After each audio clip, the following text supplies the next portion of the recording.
The next chapter of Africa's story isn't being written in policy papers. It's being built in boardrooms, ports, factories, and green corridors across the continent. For decades, Africa was called the continent of potential. Now, that potential is finally turning into power, a turning point for African development. In May 2025, the African Development Bank made a defining move. Its shareholders elected Dr. Sidi Ould Tah as the bank's 9th president, and with his appointment came a clear message. The era of slow development cycles and endless planning was over. The AfDB announced a strengthened capital base, including a general callable capital increase that raised the authorized capital to about $318 billion, along with a $750 million sustainable hybrid capital instrument to boost lending capacity.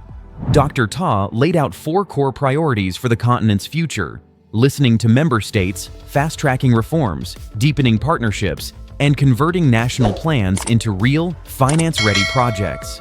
His mission is to ensure that Africa's grand visions, from Agenda 2063 to the UN Sustainable Development Goals, are no longer promises, but realities visible in everyday life.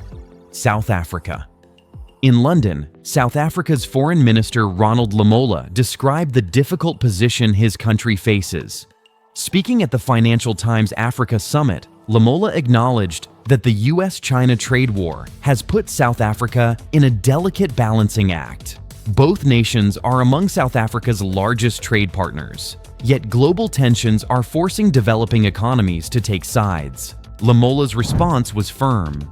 "We are not in any position to choose one partner over another. We need all international partners to support our development." His statement reaffirmed South Africa's non-aligned foreign policy, one that prioritizes cooperation over competition. Lamola emphasized that President Cyril Ramaphosa continues to play an active role in international peace efforts, highlighting that diplomacy remains at the heart of South Africa's growth strategy, opening new trade corridors. Even as South Africa balances between Washington and Beijing, it's expanding its horizons eastward. In a high-level investment briefing hosted by Creative Zone by Encore and Azania Trade Hub, in partnership with the UAE Embassy in South Africa, business leaders outlined a roadmap for South African companies to expand through the United Arab Emirates. The UAE, known as one of the world's top business hubs, offers 100% foreign ownership, low taxes, and investor-friendly regulations. It's positioning itself as a gateway for South African industries, from mining and agriculture to ICT, healthcare, logistics, and manufacturing, to reach global markets. For South Africa, this partnership offers more than just access to capital. It's a chance to reduce dependency on traditional Western markets and align with the Middle East's fast-growing trade networks. Green transitions. Back home, South Africa is also addressing one of the most pressing issues of our time: electronic waste. The government's e-waste recycling pilot project, launched recently in Alexandra Township, Johannesburg, marks a significant step toward sustainability. Deputy Minister Bernice Swartz explained the urgency behind it. The increasing number of electronic devices being used without a proper system for disposal has led to waste that harms our environment and contaminates water and soil. This project aims to turn e-waste into economic opportunity, creating green jobs, recovering valuable materials, and teaching communities that environmental responsibility and economic progress can go hand in hand. Steel and tariffs. But while sustainability is a growing success story, South Africa's manufacturing industry is under strain. The International Trade Administration Commission found that certain Chinese steel products, thin, flat-rolled steel sheets less than 0.45 millimeters thick, are being dumped into the South African market, damaging local producers. Although ITAC confirmed material injury to the domestic industry, it decided not to impose provisional anti-dumping duties just yet, citing existing safeguard duties implemented earlier in the year. This balancing act again shows South Africa's cautious diplomacy, taking a stand without triggering retaliation in an already tense global environment. Cape Town's boat builders face US tariffs. At the same time, a completely different sector, Cape Town's booming boat building industry, is now facing rough waters. Since August 2024, the United States has imposed a 30% tariff on South African boat exports. City of Cape Town's economic growth, MMC James Voss sounded the alarm at the African Boating Conference, saying, "We must act immediately and decisively to mitigate the effects of this tariff." Voss urged manufacturers to diversify markets and leverage the Africa Continental Free Trade Area, AfCFTA, to find new buyers across the continent. Yachts, which make up 96% of South Africa's boat exports, have grown by over 217% since 2015. But with the U.S. market becoming more difficult, the industry's next move could shape its future survival. Kenya's new strategy. Further north, Kenya is at its own crossroads. The African Growth and Opportunity Act, AGOA, which grants duty-free access to the U.S. market, has only been extended for one more year. For Kenya, that uncertainty is forcing big changes.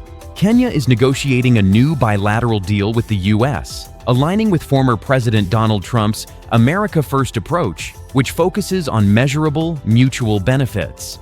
But Nairobi isn't putting all its eggs in one basket. At the Turkey-Africa Business and Economic Forum in Istanbul, Abubakar Hassan Abubakar, Kenya's principal secretary for investments, confirmed efforts to attract Turkish textile manufacturers. By leveraging its Economic Partnership Agreement, EPA, with the European Union, Kenya hopes to position itself as a competitive hub for apparel exports to Europe. The government is also advancing its national export strategy and route-to-market strategy, helping businesses pivot to high-value exports and reduce over-reliance on U.S. trade preferences. Angola's $125 million youth drive. Meanwhile, Angola is investing heavily in its people. The African Development Bank, in partnership with the Angolan government and the European Union, launched the $125 million Crescer project to boost youth employment and entrepreneurship. This initiative will support over 10,000 small and medium enterprises, SMEs, create more than 112,000 indirect jobs, and expand skill development in agriculture, aquaculture, transport, and renewable energy. Minister of Planning, Victor Hugo Guilherme, said the program aligns perfectly with Angola Vision 2050 and the PDN 2023 to 2027 plan, both designed to modernize Angola's economy while supporting the UN Sustainable Development Goals (SDGs) from aid to investment. At the DevEx Impact House event, economists and policymakers sent a clear message. Africa must move from aid dependence to investment-driven growth. Hippolyte Fofak, former chief economist at the African Export-Import Bank, warned that long-term aid has slowed Africa's own industrial and human capital development. The focus now is on local expertise, innovation, and governance, turning projects into profitable enterprises that empower communities rather than relying on external donors. Global cooperation and climate finance. At the G20 ministerial meetings, South Africa's Deputy Finance Minister David Masondo reaffirmed the importance of global solidarity. The G20's declaration on debt restructuring marked the first such agreement since the pandemic, emphasizing the need for shared prosperity. As COP30 approaches in Belém, Brazil, the urgency for climate finance grows. UN Climate Chief Simon Steele called for funds to flow right now, citing that developing countries receive only a fraction of the estimated $160 to $340 billion needed annually for adaptation. South Africa's Environment Minister Dr. Dion George confirmed that the country's Nationally Determined Contribution, NDC, aligns with its new Climate Change Act, aiming for an inclusive low-carbon transition that balances environmental integrity with social justice. The path forward. From South Africa's diplomacy and UAE partnerships to Kenya's trade realignment, Angola's youth investments, and continental projects like AMEC and IGAD's digital visa, Africa's transformation is no longer theoretical. It's happening in real time. The $318 billion plan isn't just a financial figure, it's a statement of intent, a symbol of Africa's determination to turn blueprints into buildings, policies into progress, and potential into prosperity. The world is watching as Africa builds its next chapter, not with speeches, but with steel, skill, and sustainable ambition. What do you think? Will Africa's $318 billion transformation finally deliver the results decades of promises could not? Let us know your thoughts in the comments.